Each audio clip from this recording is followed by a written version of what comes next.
Welcome back mga kabisdak. So, ang bagong lulutuin na naman natin ngayon itong ginisang munggo. Ito ang mga sangkap.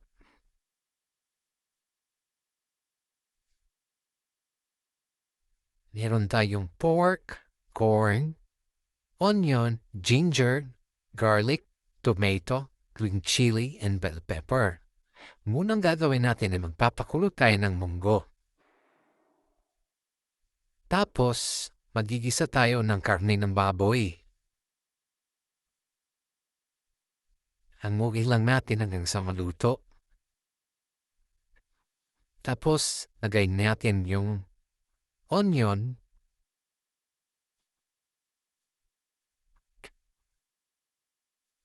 garlic, and ginger.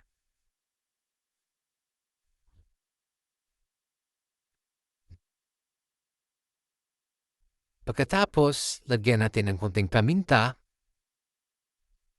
konting asin, ang palasa, at hanguin natin. Susunod natin gawin ay lalagay na natin yung corn.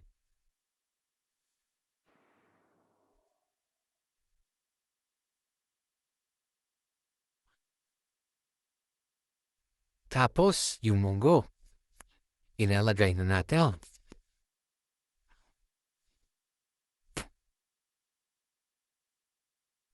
Ganun lang kadali magluto ng ginisang munggo.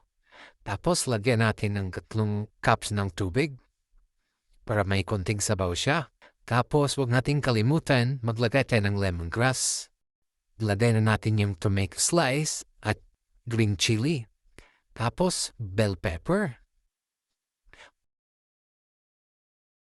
Fish sauce. At Maggi Magic Sarap.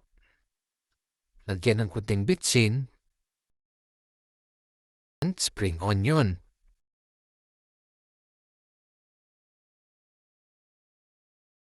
Tsaka natin ilagay yung spinach, mixed leaf, and carrots.